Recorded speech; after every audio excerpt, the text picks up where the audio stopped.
medtem ko Britanci žalujejo, v Sloveniji praznujemo. Nekateri.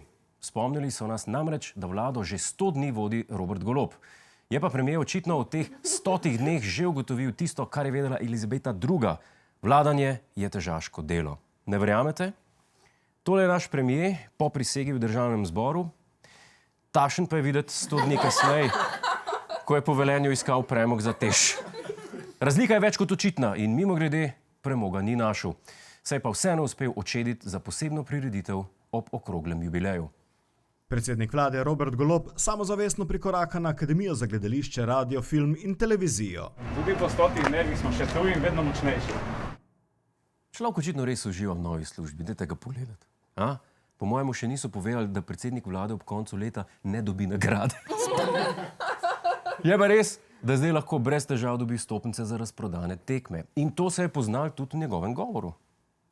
Nobenem ekipnem športu in politika je ekipni šport.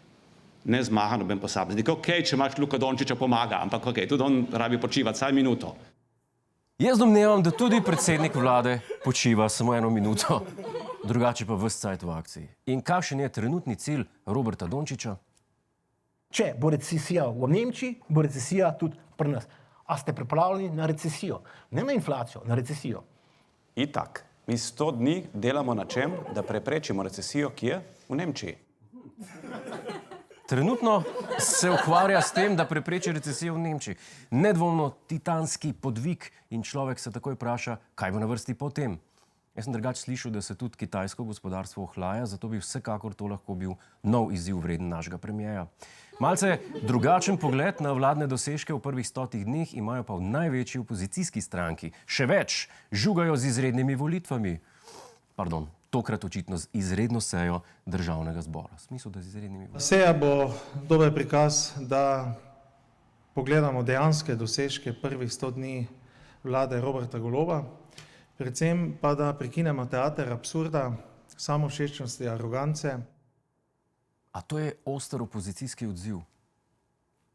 A res? To je tako, kot bi amaterjem, ki so napisali ta scenarij, zagrozil z izrednim sestankom. Je mi honorar znižal, pa bo. Očitno so v SDS postali mal soft. In sploh, kje je njihov šef? Že dolgo nismo slišali, ne videli. Smisel, da bo organiziral vsaj alternativni performans 100 dni brez vlade.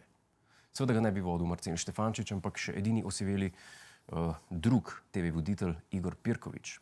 Gospod bivši predsednik vlade, v zadnjem času vas bolj malo slišimo. Bil sem v hribih. Dobro, kako pa komentirate vlado Roberta Goloba? On ni bil v hribih, še na morje, zdravi COVID. No, ampak vi ne verjamete v COVID, ne? Jaz hodim v hribe.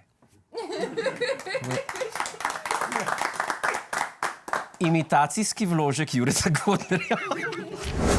Hej, preden greš, klikni tukaj in se naroči na naš YouTube kanal.